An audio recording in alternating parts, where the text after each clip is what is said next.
Welcome guys, कैसे हैं? आशा है अच्छे होंगे। साथियों, हमने आपको स्टॉक मेंटेन करना बताया। उसके बाद हमने उसी स्टॉक के ऊपर प्रॉफिट एंड लॉस निकालना भी आपको बताया कि हम नेट प्रॉफिट या नेट लॉस कैसे कैलकुलेट करेंगे, और सेल्स इनवाइस भी हमने जनरेट करना बताया। इनवाइस के हमने बहुत सारे वीडियो बनाए हैं, अलग अलग टाइप से इनवाइस बनाना, हमने सेल्स इनवाइस जनरेट करनी है या फिर कस्टमर के डिफरेंट टाइप के बिल हैं, एक ही कस्टमर के मल्टीपल आइटम्स हैं, उनके अकॉर्डिंग हम इनवाइस कैसे जनरेट करेंगे, ये सारा हमने आपको सिखाया।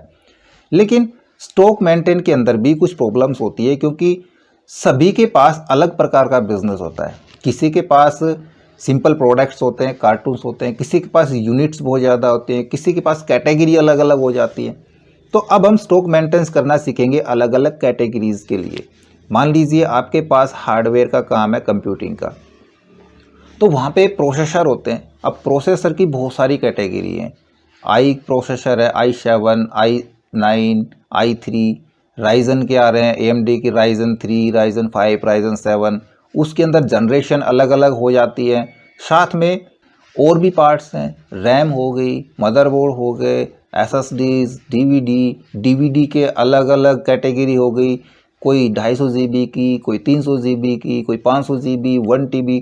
तो इस प्रकार से कैटेगरी बहुत ज़्यादा हो जाती है स्टॉक मेंटेन के लिए। या फिर आपके पास कोई इस प्रकार का रिटेल का बिजनेस है, जहाँ पे आप कॉस्मेटिक्स का या कन्फेक्शनरी का बिजनेस करते हैं, उसमें तो बहुत ज़्यादा कैटेगरी होती है। तो हम इन कैटेगरी वाइज कैसे स्टॉक को मेंटेन करें, फिर उनका हम प्रॉफिट लॉस भी निकालेंगे। तो ये सारा हम सीखेंगे अब कंटिन्यू बारी बारी से। तो आज हम इसी प्रकार का एक स्टॉक मेंटेन करने वाले हैं। उस सीखने के लिए इस वीडियो में तक बनिएगा। नमस्कार साथियों, मेरा नाम है मनोज कुमार और आप देख रहे हैं कंप्यूटर ज्ञान गुरु चैनल।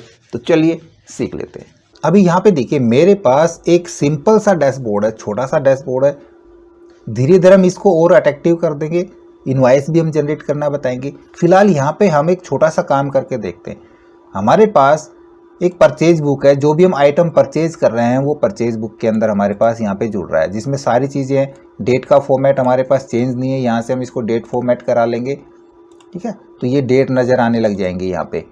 उसमें हमारा नेम, किससे हमने माल ख़रीदा है, उस आइटम का कोड क्या है, कितनी तारीख को ख़रीदा हमने, क्या ख़रीदा, किस ब्रांड का, वो स्पेसिफिकेशन या उसकी साइज़ क्या है, और उसकी जनरेशन या उसकी वॉल्यूम या वैल्यू क्या है। ठीक है, किस भाव ख़रीदा, कितना ख़रीदा, GST क्या लगी, और टोटल कितने का पड़ा। ये परचेज का हो गया। सेम टू सेम सेल का हमारे पास आइटम उसी प्रकार से आ रहा है।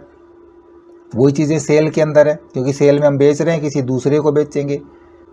और स्टॉक के अंदर हमारे पास कितने आइटम हमने खरीदे और कितने हमने बेच दिए, टोटल स्टॉक हमारे पास कितना बच गया। अब एक एंट्री करके दिखाता हूँ। फिलहाल हमारे पास स्टॉक के अंदर आप नज़र मारना यहाँ पे, या तो वीडियो को रिवाइंड कर लेना। आप देख पा रहे हो किस आइटम का कितना स्टॉक है और कितने आइटम हमारे पास है। परचेज में हमारे पास कितने आइटम है। लास्ट बिल नंबर 103 है परचेज का, सेल का 102 है। ठीक है, डैशबोर्ड के अंदर जाके देखते हैं। परचेज का लास्ट बिल नंबर 103 है और सेल का 102 है। तो हमने परचेज की एंट्री करानी है, बिल नंबर 104, और हम एक ही बिल नंबर पे कई एंट्रियां करवा सकते हैं। जरूरी नहीं एक बिल पे एक ही एंट्री होगी। हम 104 नंबर बिल डालते जाएंगे और अलग अलग आइटम डालते चले जाएंगे, और उनका इनवॉइस भी एक ही बनेगा। 104 बिल नंबर का एक ही इनवॉइस बनेगा। उसमें जितने भी हमने उस बिल पे आइटम परचेज करे होंगे सारे उसके अंदर होंगे। ठीक है, आइटम हम यहाँ से इस बार मैं देखो परचेज कराता हूँ एक CPU। ठीक है, पहले तो मैं CPU खरीदूँ ब्रांड इंटेल का, और यहाँ पे मैं इंटेल का ख़रीद लूँ जनरेशन, पहले कोर i7, और जनरेशन ले लेता हूँ मैं 5th जनरेशन। ठीक है, हमारा आइटम कोड जनरेट हो गया। ये रेट मैंने किस भाव ख़रीदा, मैंने इसको ख़रीदा है मान लीजिए 4500 रुपये से, और 10 CPU ख़रीद लिए 18% GST से, और मैंने ये ख़रीदे हैं नितिन से। ठीक है, ये हमारा सेलर है। अब मैं एंट्री कराता हूँ, मैं यहाँ पे कराता हूँ सेव बटन पे क्लिक। तो देखो हल्का सा एक फ्लैक्चुएशन हुआ। यहाँ से सारा डेटा कहाँ चला गया होगा, यहाँ से सारा डेटा परचेज बुक में 104 नंबर पे यहाँ पे पहुँच गया कंप्लीट। और यहाँ पे देखो लास्ट बिल नंबर भी 104 दिखा रहा है। क्या स्टॉक के अंदर भी वो जुड़ गया होगा? देखो यहाँ तो वो CPU नहीं जुड़ा, यहाँ तो एक ही है। क्या करें हम, यहाँ पे क्लिक कराएंगे अपडेट स्टॉक पे, जुड़ गया। अब एक मैं खरीदता हूँ रैम। देखो मैं रैम सेम खरीदूंगा, सैमसंग की 8 GB की DDR3 3200। चलते हैं, मैं यहाँ पे बिल नंबर 105 पे ख़रीदता हूँ।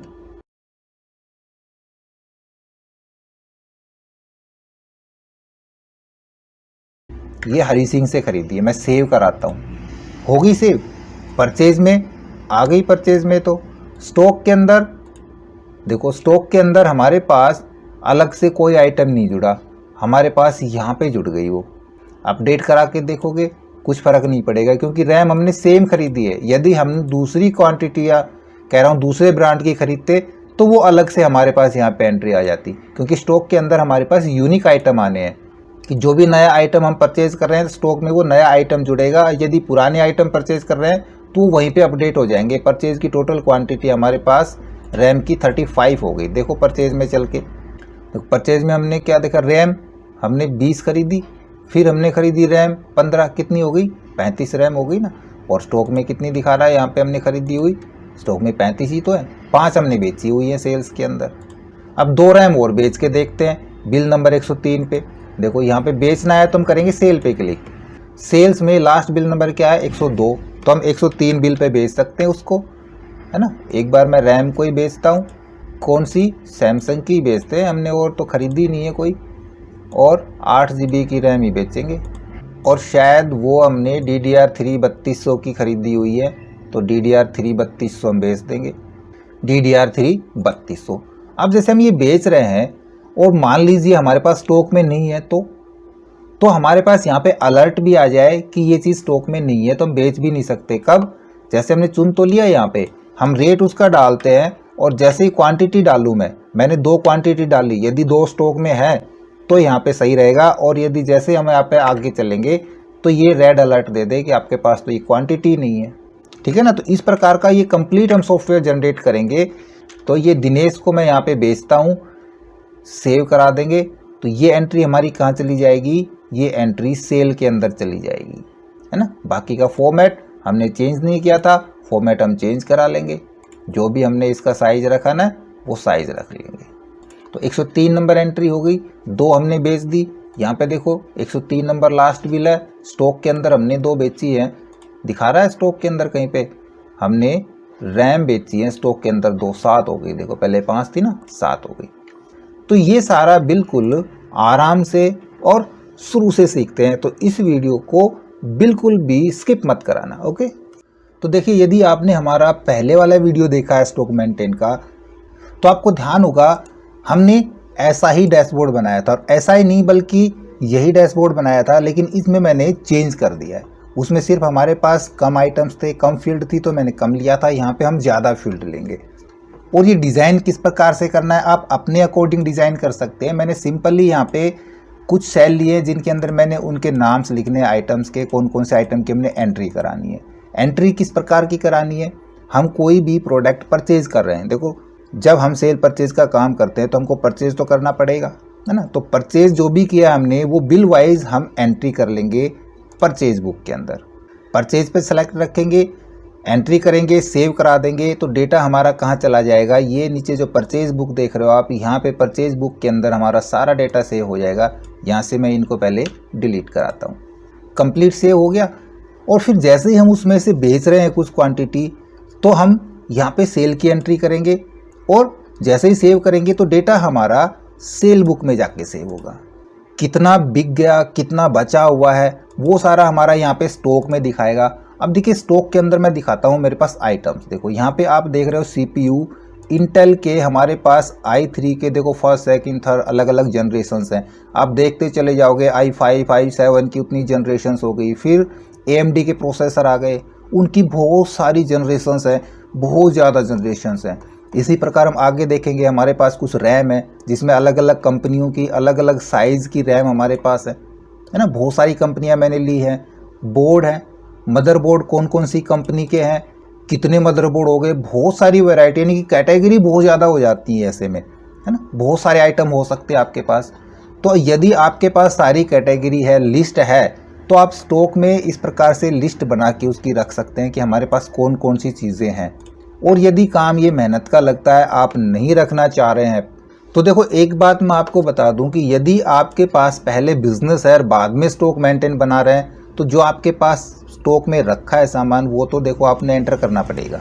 और पहले ही आपने ये स्टॉक मेंटेन सॉफ्टवेयर बना लिया है तो इसमें सारे प्रोडक्ट चढ़ाने की ज़रूरत नहीं है, यहाँ पे एंट्री करने की ज़रूरत नहीं है। हम जैसे ही परचेज की एंट्री करेंगे और सेल की एंट्री करेंगे वो स्टॉक में ऑटोमेटिक जुड़ती चली जाएगी। अभी मान लीजिए एग्जांपल के लिए हमने एक CPU खरीदे हैं 10 इंटेल i3 फर्स्ट जनरेशन के, तो जैसे ही यहाँ पे एंट्री करेंगे हम तो क्या होगा, जुड़ जाएगा, स्टॉक में चला गया। फिर हमने किया इंटेल के ही i5 को परचेज, जो कि हमारे पास स्टॉक में नहीं था। हमने जैसे ही परचेज की एंट्री करी, परचेज में तो आ गया लेकिन स्टॉक में कैसे जाएगा, वो स्टॉक में भी अपने आप चला जाएगा। यहाँ पे हमको यूनिक आइटम ही चाहिए, ये नहीं कि i5 सेकंड जनरेशन हमने 3-4 बार स्टॉक में एंट्री कर दी, नहीं, स्टॉक में वो एक ही मिलेगा आइटम्स, खाली वो जुड़ता रहेगा उसी के अंदर कि कितनी बार परचेज किया है, टोटल कितने परचेज किए, कितने बिक गए, कितने स्टॉक में पड़े हैं और कब कब परचेज किया वो सारा आपको परचेज बुक में मिलेगा, कब कब सेल किए वो प्रोसेसर वो आपको सेल बुक में मिलेगा। तो मान लीजिए हम यहाँ पे ये आइटम नहीं रखते हैं, ठीक है, रख लेंगे तो द बेस्ट है, कोई फ़र्क नहीं पड़ने वाला, लेकिन नहीं है, ब्लैंक है, तब हम ये ब्लैंक वाला लेके चलते हैं, ये हमारा स्टॉक का हो गया। ठीक है, यहाँ पे हमने स्टॉक मैनुअल नहीं लिखने, जैसे एंट्री करते जाएंगे हमारा स्टॉक जुड़ता चला जाएगा। इसके तुरंत बाद हम यूज़ करेंगे, जैसे ही सेल हमने किया कोई आइटम तो सेल बुक में तो जाए जाए, साथ में उसकी इनवॉइस भी जनरेट हो जाए। तो हम यहाँ पे इनवॉइस भी जनरेट कर रहे हैं, सेल्स इनवॉइस, तो जिसका बिल बनाया उसी की इनवॉइस जनरेट हो जाएगी। और एक बिल नंबर के ऊपर हम मल्टीपल आइटम्स स्टोर करा सकते हैं, एक बिल के ऊपर ही मल्टीपल आइटम्स की हम इनवॉइस जनरेट कर सकते हैं। तो यदि कंप्लीट ये आपने सीखना है तो इस वीडियो को अंत तक ज़रूर देखना है। तो देखिए पहला काम तो हमारा क्या होगा, पहला काम हमारा होना चाहिए कि हम जो सीट ले रहे हैं ये हमारे पास नॉर्मल रेंज सीट है या फिर हमने इसको टेबल में कन्वर्ट कर रखा है। टेबल में कन्वर्ट कर लेंगे, अच्छा रहेगा, आपको फॉर्मूला अपडेट नहीं करना पड़ेगा। सिंपल है तो सिंपल भी हम कर पाएंगे। तो सबसे पहले तो हम क्या करें, हम स्टॉक निकाल लेते हैं। स्टॉक कैसे आएगा, लेकिन हम तो ब्लैंक के ऊपर बता रहे हैं ना, तो स्टॉक को बाद में निकालेंगे, इस पे नहीं, हम स्टॉक यहाँ पे कैलकुलेट कराएंगे परचेज का। तो सबसे पहले एंट्री करा के देखते हैं। एंट्री कराने के लिए हम सिंपल ही छोटा सा काम करेंगे। यहाँ पे देखो मैंने कुछ कलर किए हुए हैं, इसको मैंने कलर किया है, इसको ये हमने एंट्री नहीं करनी है, ये हमारे बाय डिफ़ॉल्ट आएंगे। आइटम कोड हमने जनरेट करने हैं, किस हिसाब से करने हैं, जैसे कि मैंने आइटम कोड में लिया है, यहाँ पे आइटम का नेम, शुरू का करैक्टर, ब्रांड का शुरू का करैक्टर, उस आइटम की क्या स्पेसिफिकेशन है उसके कुछ करैक्टर, और जनरेशन्स और उसकी वैल्यू या वॉल्यूम कह सकते हैं कि कितनी वॉल्यूम का है वो चीज़ें हमने यहाँ पे एंटर करनी है। तो उनके कुछ करैक्टर उठाए हैं। आप यहाँ पे देखोगे फंक्शन के अंदर मैंने फंक्शन लगाया है लेफ़्ट H8, ये वाला है हमारा H8 आइटम्स, इसका लेफ़्ट का एक करैक्टर उठाया और लेफ़्ट K8 इसके 2 करैक्टर उठाए हैं और K9 के हमने 3 करैक्टर उठाए हैं और K10 वाला मैंने पूरा सेल उठाया है। इन सभी को कॉन्कैट करा दिया तो यहाँ पे वो क्या बन जाएगा, एक आइटम कोड जनरेट हो जाएगा। और इन सभी पे देखो मैंने डेटा वैलिडेशन लगाया है ताकि यहाँ पे हम आइटम आराम से ऐसे चुन सकें। भाई हमने CPU ख़रीदा है, हमने यहाँ पे किस ब्रांड का ख़रीदा है, इंटेल का या AMD का, हम इंटेल का ख़रीद रहे हैं, उसका कौन सा ख़रीद रहे हैं हम, i3 या i5, इसकी कौन सी जनरेशन हमने ली है वो जनरेशन हम यहाँ पे डाल देंगे। तो देखो ये एक आइटम कोड यहाँ पे तैयार हो गया। इसका एक करैक्टर आया, इसके 2 करैक्टर आए, इसके 2 करैक्टर आए, बल्कि इसके 2 नहीं 3 करैक्टर आ गए, एक स्पेस साथ में आया है ना, राइट के 3 करैक्टर इसके आ गए और ये हमारा पूरा यहाँ पे उठ के आ गया। यहाँ पे यदि कोई दूसरी चीज़ डालते हैं, कोई बड़ा आइटम नाम डालते हैं यहाँ पे, तो देखो वो पूरा उठ के आएगा यहाँ पे। ठीक है, तो ये आइटम कोड जनरेट हो जाएंगे। अब ये एंट्री हमने करानी है सेम टू सेम, ऐसे अच्छी एंट्री, जैसे बिल नंबर मैं स्टार्टिंग से करता हूँ, 101 मैंने बिल नंबर डाला है, CPU हमने डाल दिया इंटेल का, और यहाँ पे हम इसका ले लेते हैं ये i5 4th जनरेशन मैंने यूज़ कर लिया। रेट क्या डालना है, i5 4th जनरेशन मान लीजिए हमने परचेज़ किया है उसको 1000 रुपये में। ठीक है, एग्जांपल के लिए 1000 रुपये में मैंने 10 प्रोसेसर परचेज़ कर लिए, GST 18% हमने GST उस पर यूज़ करी, तो टोटल 11,800 का सामान हो गया। जिससे ख़रीदा है हमने उस फर्म का या उस सेलर का नाम मैं डालता हूँ गोपाल। सारी एंट्रियाँ हो गई फुल। और ये एंट्री हमने कहाँ पे सेव करानी है, सेल बुक में नहीं, फिलहाल खरीद रहे हैं तो परचेज पे क्लिक करेंगे और सेव करा देंगे। सेव कराते ही कहाँ पे जाए एंट्री, तो देखो उसके लिए थोड़ा सा नीचे चलेंगे तो मैंने यहाँ पे जितनी हेडिंग्स थी हमारी वो सारी हेडिंग्स मैंने यहाँ पे यूज़ करी है।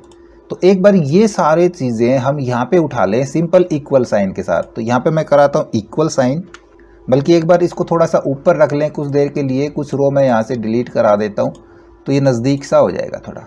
अब देखो ये सेल लिया हमने इक्वल साइन के साथ, यहाँ पे बिल नंबर ये और एंटर, बिल नंबर आ जाएगा। इसी प्रकार से डेट के अंदर इक्वल हम डेट वाला उठाएंगे, एंटर प्रेस करा देंगे। ये हमारा नेम का है, इक्वल नेम, एंटर। उसके बाद ये सेल यहाँ पे आइटम कोड है, ठीक है ना, आइटम कोड हम यहाँ पे करेंगे इक्वल आइटम कोड और एंटर। देखो ये शायद हमारी वैल्यू आएगी ना सीधी, यहाँ वैल्यू ही आई है यहाँ पे, क्लियर। अब बसता है आइटम नेम इक्वल, ये आइटम नेम हो गया। आगे चलेंगे, यहाँ पे ब्रांड इक्वल के साथ ब्रांड ये रहा, एंटर प्रेस करा लेंगे। जो यहाँ पे एंट्री करेंगे वो सारी एंट्री यहाँ फिल हो जाएगी। जैसे हमने यहाँ पे एंट्री करी ये इधर हो गई। अब ये एंट्री हमने उठा के परचेज बुक में ले जानी है और यहीं से सेल बुक में भी ले जानी है, क्योंकि सेल की एंट्री भी तो यहीं करेंगे। तो देखो किस प्रकार से लेके जाएंगे, हम इधर ही रहेंगे इसी सीट के ऊपर और एक मैक्रो रिकॉर्ड करेंगे। ध्यान रखना मैक्रो रिकॉर्ड करने के लिए हमने व्यू में चले जाना है, या फिर आपके पास डेवलपर टैब ओपन है तो डेवलपर ओपन कर लें। व्यू के अंदर भी आपको मिलेगा, देखो मैक्रो के लिए हमारे पास है ना रिकॉर्ड मैक्रो और यूज़ रिलेटिव रेफरेंस, दोनों चीज़ों की हमको ज़रूरत पड़ेगी।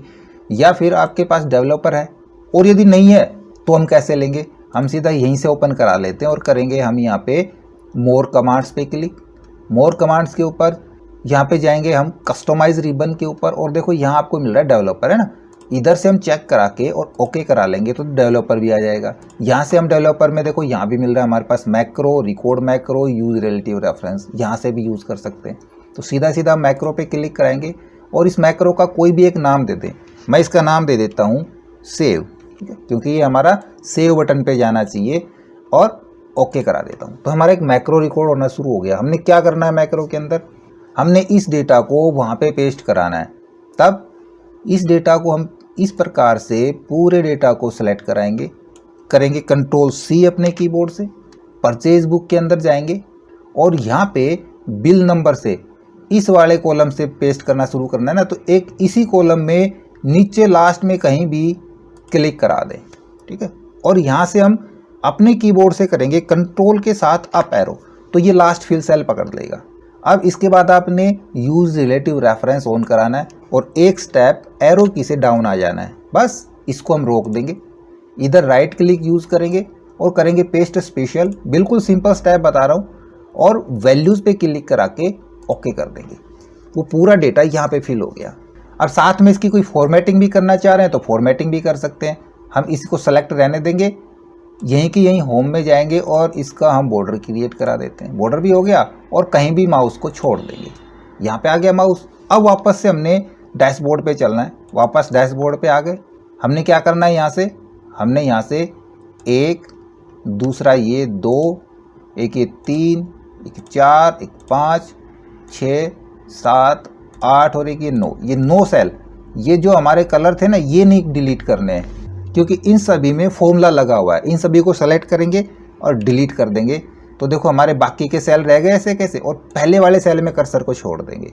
बस इतना ही तो काम चाहिए। जैसे हमने यहाँ पे एंट्री करी, सेव पे क्लिक करेंगे तो एंट्री वहाँ पे जाके पेस्ट हो गई और ये ब्लैंक हो गए। मैक्रो रिकॉर्ड इतना ही करना है हमने। तो अब स्टॉप करा देते हैं, डेवलपर में जाएंगे वापस से, स्टॉप मैक्रो। अब ये मैक्रो तो हो गया। ये क्या काम करेगा, ये परचेज बुक के अंदर ले जाके सेव करा देगा इसको। अब इसमें थोड़ा सा चेंज भी करना है। देखो क्या चेंज करना है उस मैक्रो में। हम परचेज बुक में जाते हैं। देखो वापस हमने क्या किया था, हम यहाँ पे आके इधर सेल पे आए थे, है ना। जब हमारी एंट्री यहाँ तक भर गई या यहाँ तक एंट्री होगी तो ये तो यहीं आएगा और फिल सेल कौन सा पकड़ेगा, फिर कंट्रोल अप करेंगे तो फिल सेल इसी को पकड़ेगा और यहीं पे एंट्री करता रहेगा। हमने तो ब्लैंक से ऊपर आना है ना, तो जो ये सेल दिया है ये हम कोशिश करेंगे कि कम से कम 10-15 हज़ार रो के ऊपर दें, क्योंकि इतना डेटा हमारा हो सकता है ना। तो एक तो ये चेंज करना है। दूसरा, जब हम यहाँ पे परचेज पे क्लिक रखें तो वो एंट्री परचेज वाली में जाए और सेल्स पे हम यहाँ पे क्लिक कराएंगे तो एंट्री सेल्स वाली में जाए। ये 2 चेंज करना है अब हमने सिर्फ। तो वापस हम मैक्रो पे चलते हैं इधर जो हमने रिकॉर्ड किया था मैक्रो ये वाला, इसको हम एडिट कराएंगे। इसके अंदर आप देखोगे मैं इसको थोड़ा सा डाउन में ले लेता हूँ ताकि आपको दोनों चीज़ें नज़र आती रहेंगी, नीचे सीट भी नज़र आ जाएगी और हम इसमें एडिट भी करा पाएंगे। हमने सबसे पहले क्या किया था, रेंज B20 से M20 तक हमने सेलेक्ट की, यहाँ से यहाँ तक, ठीक है, सही चल रहा है।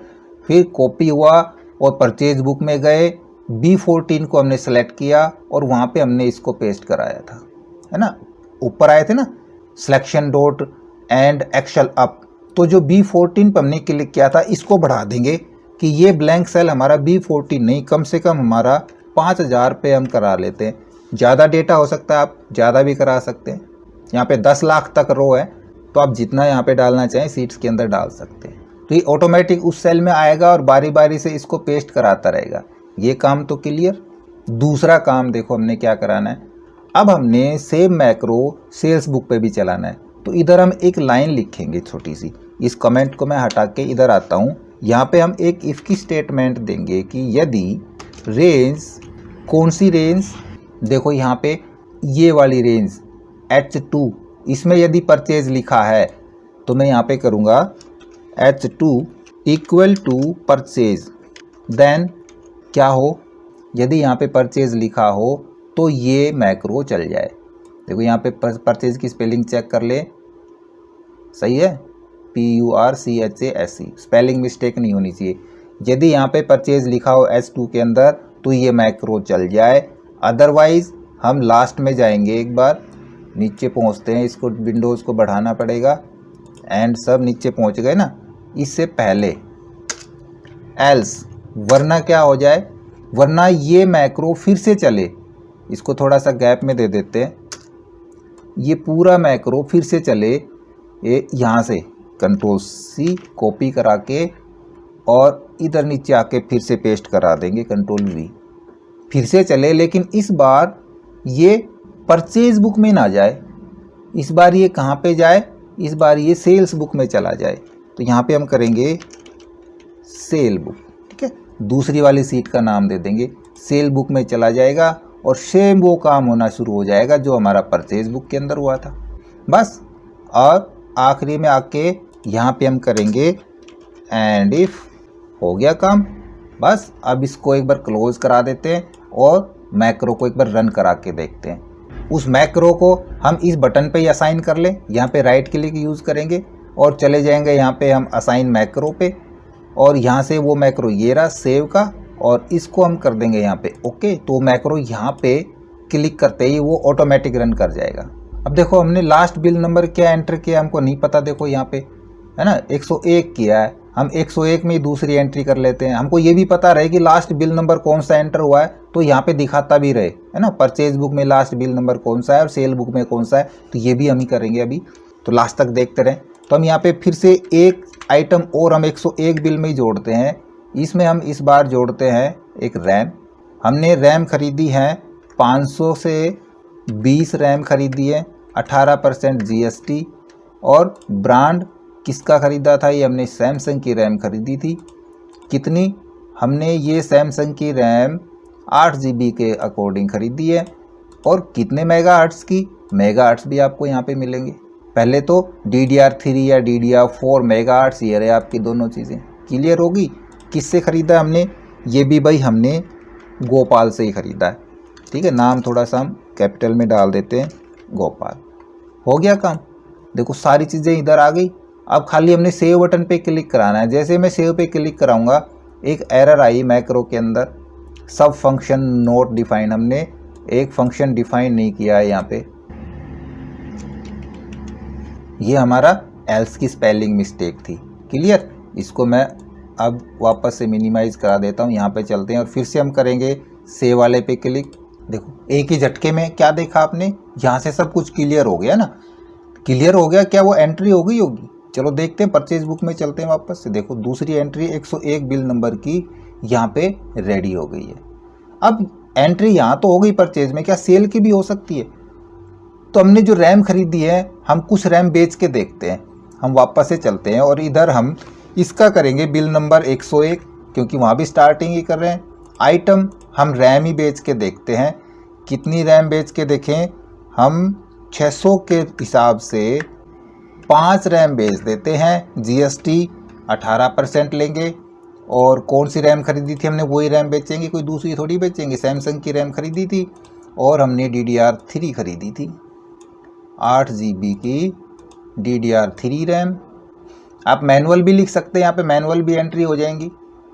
हमने DDR3 शायद 3200 ली थी और किसको बेची है, हमने राहुल को बेची है, और सेव करा देंगे। लेकिन नहीं, अभी नहीं, हमने यहाँ पे क्लिक कराना है पहले। देखो परचेज की नहीं, इस बार सेल की एंट्री करके देखते हैं। यहाँ पे क्लिक कराता हूँ, ऊपर सेल्स लिखा आ गया और सेव करा देंगे। देखो हो गया काम। वापस सेल्स बुक में चल के देखते हैं, देखो सेल के अंदर आ गई इस बार वो एंट्री 5। तो इतना काम तो हमारा चल गया कि जो भी हम परचेज करेंगे या सेल्स करेंगे वो हमारा उधर जुड़ने लग जाएगा। इसको हम छुपा देंगे, अभी तो यहाँ पे आपको दिखाने के लिए मैंने यहाँ पे रखा हुआ है। अब साथ साथ स्टॉक को और लेके चलते हैं। अब हमने स्टॉक और लेना है यहाँ पे, ठीक है ना। तो आइटम हमारे कहाँ से आएंगे, हमने क्या क्या खरीदा है, हमने भाई CPU और रैम ही तो खरीदी है। तो जो चीज़ खरीदेंगे वही आइटम तो स्टॉक में जुड़ेगा। अब एक चीज़ और ध्यान रखनी, रैम हमने यहाँ पे खरीदी थी और हमने कुछ समय बाद 10-15 दिन बाद फिर से हमने 10-15 रैम और खरीद ली। तो इसका मतलब स्टॉक के अंदर 2 बार एंट्री नहीं जाएगी, स्टॉक के अंदर रैम एक ही जाएगी, क्वांटिटी दोनों जुड़ जाएंगी, 20 ये भी जुड़ेंगी और 10 दोबारा खरीद रहे हैं वो भी जुड़ेंगी। तो सबसे पहले तो आइटम उठाएंगे हम स्टॉक में चलते हैं और यहाँ भी एक छोटा सा मैक्रो रिकॉर्ड करेंगे। उसके लिए हम एडवांस फिल्टर का यूज़ करेंगे। तो एडवांस फिल्टर के अंदर देखो हमने क्या क्या चाहिए, वहाँ से आइटम नेम चाहिए, ब्रांड नेम चाहिए, स्पेसिफिकेशन, साइज़ और जनरेशन, ये 4 चीज़ें हमको चाहिए। तो ये चारों चीज़ें मैं यहाँ से कॉपी करा लेता हूँ, एज ए क्राइटेरिया यूज़ करेंगे, यहाँ पे करा देता हूँ पेस्ट। तो देखो इसके अंदर हमने कौन से आइटम चाहिए कि भाई जो यूनिक आइटम हो, यानी कि नॉट इक्वल टू, एक दूसरे के बराबर ना हो। तो इसको हम यहाँ पे नॉट इक्वल टू साइन लगाएंगे और सभी के अंदर हम नॉट इक्वल टू साइन लगा के छोड़ देंगे। ये हो जाएगा हमारा क्राइटेरिया। एडवांस फिल्टर दिया आपने नहीं सीखा है तो मैंने एडवांस फिल्टर के बहुत सारे वीडियो बनाए, आप हमारी प्ले लिस्ट में जा करके ज़रूर देखें। अब यहाँ पे मैक्रो शुरू करते हैं एक और, सिर्फ 3 मैक्रो रिकॉर्ड करेंगे, अभी दूसरा चल रहा है हमारा। हम वापस से रिकॉर्ड मैक्रो पे क्लिक करेंगे। यहाँ पे मैक्रो का नेम मैं दे देता हूँ अपडेट, क्योंकि हमने यहाँ पे अपडेट कराना है किसको, जैसे कोई नया आइटम खरीदा तो वो यहाँ पे जुड़ना चाहिए ना, और ओके करा देंगे। कैसे जुड़ेगा देखो, हम जाएंगे अब डेटा के अंदर, यहाँ पे जाते हैं हम एडवांस फिल्टर और एडवांस के अंदर करेंगे copy to another location. List range हमको कौन सी लिस्ट चाहिए, हमको परचेज बुक की लिस्ट चाहिए, क्योंकि आइटम तो नए तो परचेज ही करेंगे, सेल्स तो वही बेचेंगे जो हमारे पास है। और कौन कौन सी चाहिए हमको, आइटम नेम से, यहाँ से, ये यहाँ से, और ये चारों चीज़ें, और जहाँ तक भी हमारे पास हो, कितना डेटा हमारे पास हो सकता है वो डेटा यहाँ पे डाल दें। वो डेटा मैं यहाँ पे डाल देता हूँ, 5000 ले रहे हैं तो 5000 तक डाल देता हूँ।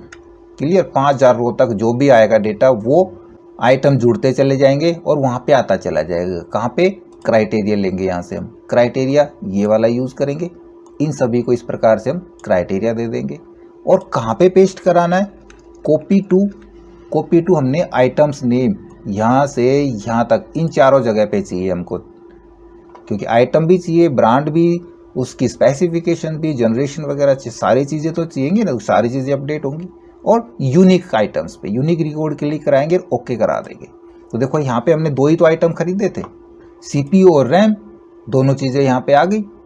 परचेज कितने करें, सेल्स कितने करें और स्टॉक कितना बच गया, ये हम कैलकुलेट करेंगे। अब देखो इधर भी मैंने फॉर्मूला वही लगाया है, आप देख रहे हो फॉर्मूला बार में लेफ्ट के मैंने इनके सभी के करेक्टर उठाए थे। Simple formula left right mid का, ये चीज़ बताने की ज़रूरत नहीं है, आप यहाँ से देख सकते हैं, या फिर प्रैक्टिस के लिए ये फाइल भी आपको डिस्क्रिप्शन में मिल जाएगी। ये फॉर्मूला तो हम बेशक से लास्ट तक डालते चले जाएंगे जितने भी हमारे पास रो होंगी। तो ये सभी का ऑटोमेटिक यहाँ पे आइटम कोड जनरेट होता चला जाएगा, जो जो आइटम आते चले जाएंगे। अब देखो एक गड़बड़ हो गई, हमने मैक्रो को स्टॉप नहीं किया है और उसी के दौरान हमने ये इतना काम करा लिया, तो ये चीज़ हटानी पड़ेगी। पहले मैक्रो को स्टॉप कराता हूँ मैं, स्टॉप मैक्रो, और इसमें से ये सारी चीज़ें हम हटाएंगे, क्योंकि नहीं तो ये चलेंगी बार बार, है ना, मैक्रो रन होगा तो बार बार चलेंगी। तो हम अपडेट वाले मैक्रो में चलते हैं, एडिट करते हैं। हमने क्या चीज़ फालतू लगाई है यहाँ पे, देखो हमने कितना कर दिया था, रेंज हमारी B4 से B27 सेलेक्ट, ये हमने कर दिया गलत। तो हमारा तो काम तो यहीं पे ख़त्म हो लिया। हम इस चीज़ को वापस से यहाँ से डिलीट करा देंगे। ये हमको कुछ भी नहीं चाहिए, ये फालतू का हमने रिकॉर्ड करा लिया, ठीक है। तब ये नहीं चलेगा। अब इसका भी एक बटन बना लेते हैं।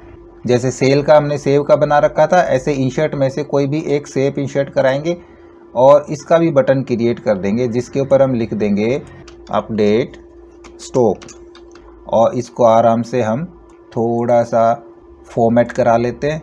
क्लियर। और इसके ऊपर भी हम क्या करेंगे, उस मैक्रो को असाइन करा देंगे। राइट क्लिक, असाइन मैक्रो, और अपडेट वाले को इस पे असाइन करा देंगे, ठीक है। जब भी हम इस पे क्लिक करेंगे वो हमारा अपडेट होता रहेगा। देखो अब ये नहीं चलेगा, ये हमने पहले चला लिया। क्लियर। अब ये चीज़ कैलकुलेट करते हैं, या फिर पहले मैक्रो रिकॉर्ड कर लें। तीसरा भी मैक्रो कहाँ पे ज़रूरत पड़ेगी हमको, देखो यहीं पे ज़रूरत पड़ेगी। अगर हमने एंट्री करी है और गलत एंट्री होगी तो क्लियर करना पड़ेगा ना, कैंसिल करेंगे उस एंट्री को। तब देखो फिर से जाएंगे हम डेवलपर, रिकॉर्ड मैक्रो, इसको कराता हूँ CANCEL, बस इतना बहुत लिख देंगे और ओके करा देंगे। इसमें हमने क्या क्या डिलीट कराना है, एक ये 2 3 4 5 6 7 8 9, ठीक है। इन सभी को हमने सेलेक्ट किया, कीबोर्ड से डिलीट प्रेस किया और पहले यहाँ पे आके छोड़ दिया। बस इसमें इतना ही रिकॉर्ड करना है और मैक्रो को स्टॉप करा लेते हैं, नहीं तो कुछ और काम कर लेंगे, बीच में गड़बड़ हो जाएगी।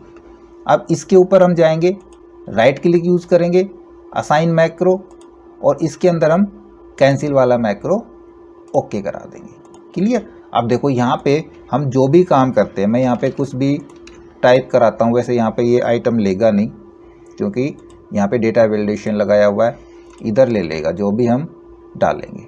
अब देखो ये एंट्री गलत होगी, हमको नहीं चाहिए, कैंसिल पे क्लिक कर देंगे, साफ़ हो जाएगा, इधर कुछ फ़र्क नहीं पड़ेगा। मैक्रो का काम ख़त्म। अब स्टॉक में हम ये नहीं ले रहे, हम स्टॉक ये बना रहे हैं। यहाँ पे हमने परचेज और सेल निकालना है, सिंपल सा देखना। हमने क्या चाहिए वहाँ पे, हमने CPU जितनी बार भी परचेज करे हैं वो जुड़ के यहाँ पे आते रहे सभी का, तो उसके लिए हम यूज़ करेंगे सम इफ का। तो करते हैं इक्वल सम इफ। अब देखिए CPU तो बहुत सारे हैं, कोई इंटेल के है, कोई AMD के हो, कोई इस चीज़ के हैं, तो रेंज कहाँ से लें हम, ये रेंज उठाएं या ये उठाएं या ये, कौन सी तो रेंज उठाएं, और क्राइटेरिया कौन सा लें, बहुत सारे हो गए क्राइटेरिया। तो अब जो आप ये देख रहे हो आइटम कोड, ये हमारा काम आएगा, ये आपको परचेज बुक में भी मिलेगा। तो सम इफ के अंदर सबसे पहले पूछता है range, sum if, sum if, count if, ये सारे फंक्शन मैंने डिफाइन करे हैं। ऊपर आई बटन पे आपको लिंक मिल जाएगा, वहाँ से जाकर देख सकते हैं, इनका पूरा कॉन्सेप्ट सीख सकते हैं। तो रेंज हम लेंगे सीधा, पहले परचेज क्या कर रहे हैं तो परचेज बुक के अंदर, और रेंज हमारी हो जाएगी परचेज बुक के अंदर ये वाली, ये पूरी रेंज जहाँ तक भी हमारा डेटा जाएगा। कहाँ तक जा रहा है डेटा हमारा जा रहा है 5000 रो तक, है ना। 5000 ही लिया हमने, आप जितनी रो लेना चाहें रो ले सकते हैं। और यदि आप इसको टेबल में कन्वर्ट करते हैं तो आपको यहाँ पे 5000 लिखने की ज़रूरत नहीं है, बस ये फ़र्क रहेगा। रेंज हो गई। इस रेंज के लिए क्राइटेरिया कहाँ पे है, क्राइटेरिया तो हमारा यहीं पे स्टॉक में ही था। स्टॉक में जाते हैं, ये रहा क्राइटेरिया, ठीक है ना। इसी क्राइटेरिया को ढूंढेगा, जैसे इसको ये क्राइटेरिया मिल गया, वहाँ पे जहाँ जहाँ मिलेगा ये उसके सामने की वैल्यू ले आएगा। तो सामने की वैल्यू लेने के लिए सम रेंज करेंगे, वापस से परचेज बुक में जाएंगे और हमने टोटल का सम कराना है या क्वांटिटी का या किसका कराना है, हमने क्वांटिटी का निकाल रहे हैं ना, स्टॉक तो क्वांटिटी का ही देखेंगे। इसको हम पूरा सेलेक्ट करा देंगे, क्वांटिटी को कहाँ तक, वही 5000 रो तक। बस ब्रैकेट क्लोज और एंटर प्रेस करा देंगे। टोटल कितनी क्वांटिटी है, 10 परचेज करी है। स्टॉक में कितनी है, 10 की 10 है। कैसे, परचेज माइनस सेल, स्टॉक आ जाएगा। अब इस फॉर्मूले के अंदर हमने पहले वाले इसको 6 करा देना है, F4, क्योंकि इससे आगे ना जाए, क्योंकि फॉर्मूले को हम नीचे ड्रैग करने वाले हैं। और क्राइटेरिया ये फिक्स नहीं रहेगा, ये हमारा क्राइटेरिया चेंज होता जाएगा। और इसको भी सम रेंज को भी हम फिक्स करा लेंगे और एंटर प्रेस करा के इसको हम नीचे तक फिल करा देंगे, जितने भी हमारे पास आइटम होंगे 10, 5, 20 हज़ार तक। रैम कितनी परचेज करी, टोटल 20, हमने बेची भी है ना 5, इसको भी फिल कराते हैं। अभी तो कितनी दिखाएगा, अभी ये 20 की 20 दिखाएगा, अभी हमने सेल नहीं निकाला है ना। सेल निकालने के लिए same to same equal sum if bracket start, हमने रेंज इस बार सेल में चलना है और सेल के अंदर रेंज इस बार हम ये वाली ले लेंगे, इसको भी हम 5000 करा देते हैं। क्राइटेरिया हमारे पास ही था स्टॉक के अंदर, ये रहा क्राइटेरिया, कोमा सम रेंज, वापस से सेल बुक की ये वाली क्वांटिटी, यहाँ से गलत ले लिया हमने, टॉप से ले रहे हैं यहाँ से, ठीक है। और कितना, वही 5000 इक्वल तक चला जाएगा, ब्रैकेट क्लोज और एंटर। 0 क्योंकि हमने कुछ बेची ही नहीं है अभी से, CPU तो बेचे ही नहीं है, तो इसको भी हम पहले इन दोनों को फिक्स कराएंगे, इसको भी और इसको भी, और अब इसको भी नीचे तक हम फिल करा देंगे लास्ट तक जहाँ तक भी हमारा काम चल रहा है। लीजिए सेल क्वांटिटी आ गई, स्टॉक बच गया 15। सीरियल नंबर भी आप ऑटो जनरेट करा सकते हैं कि यदि भाई यहाँ पे कोई आइटम आए तो ही सीरियल नंबर दिखाए, तो उसके लिए यहाँ पे हम फॉर्मूला फिर से लगाते हैं। देखो मैं करता हूँ इक्वल इफ ब्रैकेट स्टार्ट कि यदि ये सेल, जब तक यहाँ पे कोई आइटम नहीं आएगा, ये cell equal to blank then blank, वरना रो नंबर हम ले लेंगे, क्या नंबर आए, 1 नंबर रो A1 में चले जाएंगे और दोनों ब्रैकेट क्लोज और एंटर। अब इस फॉर्मूले को भी हम नीचे तक फिल करा देंगे जहाँ तक भी डेटा है। देखो सिर्फ ये 2 ही नंबर आएंगे, बाकी तो हमारा अभी से डेटा आया ही नहीं है। अब एक चीज़ और ख़रीद के देखते हैं, डैशबोर्ड पे चलते हैं। मैं यहाँ पे ख़रीदता हूँ बिल नंबर 102 के ऊपर, आइटम परचेज करते हैं हम एक SSD। कौन से ब्रांड की SSD, कर्सियल की SSD ले लेंगे, ठीक है। और कितने साइज़ की, ये हम ले लेंगे 128 GB की, और इसकी वैल्यू के अंदर हमने 128 GB ली है SATA SSD। सारी चीज़ें हो गई। अब चलते हैं रेट, जो 128 GB हमने SATA SSD परचेज़ करी है 450 रुपये में, 15 परचेज़ करी, 18% GST, विनोद से परचेज़ करी है, और करा देंगे इसको सेव। हमने एक आइटम और ख़रीदा, नया आइटम ख़रीदा, परचेज बुक के अंदर जाके देखते हैं, परचेज बुक के अंदर, और बेच दिया ये तो हमने बेमतलब का, 15 बेच दिए है ना। सेल्स में करवा दी एंट्री, परचेज में करवानी थी, चलो परचेज में फिर से करवाते हैं। क्या था ये हमारा 102 बिल पे हमने SSD कर्सियल की 128 GB की खरीदी है, 15 बेच दी, तो कुछ 25 से ख़रीद लेते हैं। मैं यहाँ पे करता हूँ बिल नंबर 102, पहले इस पर क्लिक करा लेनी, सेल की एंट्री हो जाएगी।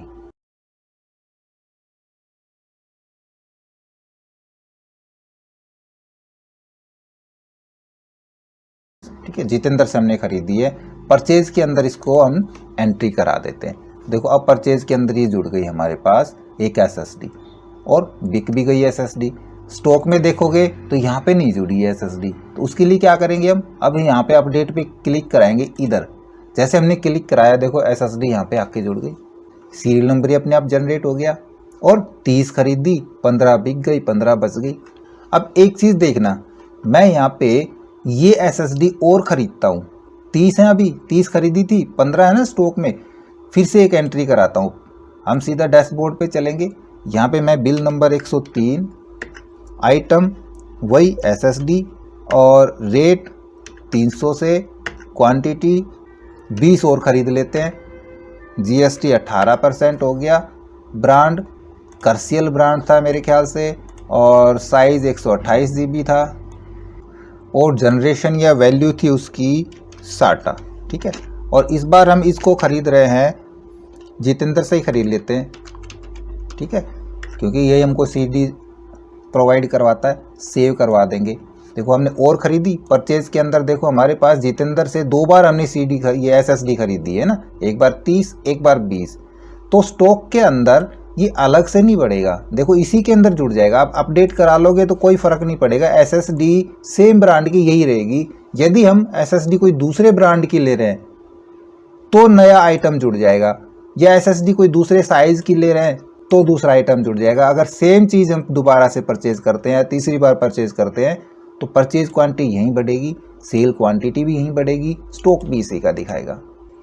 अब एक चीज़ और बची है डैशबोर्ड पे, यहाँ पे हम बिल नंबर और लेना चाह रहे हैं, है ना, कि लास्ट बिल नंबर कौन सा है, इसमें लास्ट बिल नंबर कौन सा है, इसमें लास्ट बिल नंबर कौन सा है। तो देखो हम कैसे लेंगे, हम डैशबोर्ड पे चलते हैं, यहाँ पे मैं करता हूँ इक्वल मैक्सिमम वैल्यू। मैं मैक्स वैल्यू लूँगा, किसकी मैक्स वैल्यू लूँगा मैं यहाँ पे जाता हूँ, और यहाँ से नीचे तक 5000 रो तक जो मैक्सिमम वैल्यू होगी वो मैक्सिमम वैल्यू वहाँ पे आ जाएगी। वहाँ की मैक्सिमम वैल्यू 4 आ गई, परचेज बुक के अंदर से जो मैक्सिमम वैल्यू 4 है। अब यहाँ पे यदि ये मैक्सिमम वैल्यू 4 है तो उसके सामने की वैल्यू हम यहाँ पे देंगे वी लुकअप। वी लुकअप के अंदर लुकअप वैल्यू तो maximum value 4, table array purchase book का ही हम ये इतना ही ले लेते हैं, हमको बिल नंबर ही तो चाहिए, ज़्यादा तो जानने की ज़रूरत नहीं है। और इसके अंदर रो नंबर बढ़ा देंगे, रो नंबर वही हम 5000 तक ले लेते हैं, कोमा कॉलम इंडेक्स नंबर दूसरा ही है, comma 0 bracket close V lookup की एंटर प्रेस करा देंगे। देखो यहाँ पे परचेज बुक का क्या आ रहा है 103 नंबर, सेल्स बुक का कुछ नहीं दिखाएगा, परचेज का 103 नंबर जो बिल नंबर है वो मैक्सिमम वो लास्ट बिल नंबर है, ठीक है ना, इसके बाद बिल नहीं है। यदि हम इस पे चेक करें तो ये उसका दिखाए। देन देखो इसमें से हम क्या करेंगे, इसी फॉर्मूले को मैं यहाँ से कॉपी करा लेता हूँ, Ctrl+C हो गया। अब इस फॉर्मूले में हम एडिट कराएंगे, क्या एडिट कराएंगे, यहाँ पे शुरू में करेंगे हम इफ़ यदि ये सेल बराबर हो परचेज देन ये फॉर्मूला आ जाए, वरना इसके लास्ट में जाएंगे कोमा करके हम करा देंगे पेस्ट, वरना ये फॉर्मूला आ जाए और इसके अंदर परचेज की बजाय हमारा सेल्स बुक कर देंगे। ठीक है, तो जहाँ जहाँ पे परचेज है उसमें हम कर देंगे सेल, इधर था हमारा सेल, और एक लास्ट में ये किस पे सेल करा दिया मैंने, पहले वाले पे करा दिया भाई, गड़बड़ कर दिया, इस पे नहीं, इस पे तो परचेज ही रहेगा। परचेज बुक का सेल्स हमने कराना है दूसरे वी लुकअप के अंदर, यहाँ पे देखो फॉर्मूला बार के अंदर जाके करेंगे, इसमें तो गड़बड़ हो जाएगा सेल, और एक हमने करना है यहाँ पे सेल, और आखिर में इफ की ब्रैकेट क्लोज और एंड, लीजिए हो गया काम। इसका देखो लास्ट बिल नंबर, ये रेफरेंस एरर क्यों आई भाई, यहाँ पे मिस्टेक कर दी हमने स्पेलिंग में, देखो यहाँ पे ये आ गई, यहाँ पे मैंने GE कर दिया, PURCHASE परचेज बुक, और तो कहीं चेंज नहीं करा है, मिस्टेक तो नहीं करी हमने। क्लियर आ गया। इस पे देखते हैं, इसका लास्ट बिल नंबर 102 और इसका 103। ओके, अब ये बटन हमने कैसे बनाए, यहाँ पे ये बटन मैंने ऑप्शन बटन ले रखे। ये सीखने के लिए आप हमारा स्टॉक मेंटेन वाला पहला वीडियो ज़रूर देखें, उसका लिंक आपको ऊपर आई बटन पे मिल जाएगा। ठीक है, सारी चीज़ें डिफाइन करता चलूँगा मैंने, जैसे यहाँ पे लिंक बना रखे, परचेज बुक पे जा रहे हैं, वापस होम आ रहे हैं, ये सारी चीज़ें मैंने वहाँ पे डिफाइन करी है। अब इसको हम बेशक से हाइड कर देंगे, स्टॉक भी हमारा सही चल गया, ठीक है, सेल्स भी हमारी सही चल गई, परचेज भी सही चल रही है, और डैशबोर्ड भी हमारा कंप्लीट है। अब रह गया हमारा इनवाइस का, तो इनवाइस और प्रॉफिट एंड लॉस ये निकालना हम नेक्स्ट वीडियो में सीखेंगे, तो लगातार हमारे साथ बने रहिएगा। आशा करूंगा वीडियो आपको जरूर अच्छा लगा होगा। इसी प्रकार अच्छे अच्छे वीडियो देखते रहने के लिए हमारे साथ बने रहे, हमारी वीडियोस को ज़्यादा से ज़्यादा अपने दोस्तों में शेयर करें, में लाइक करें, और यदि नए हैं आप हमारे चैनल पे तो हम सब्सक्राइब जरूर कर लें।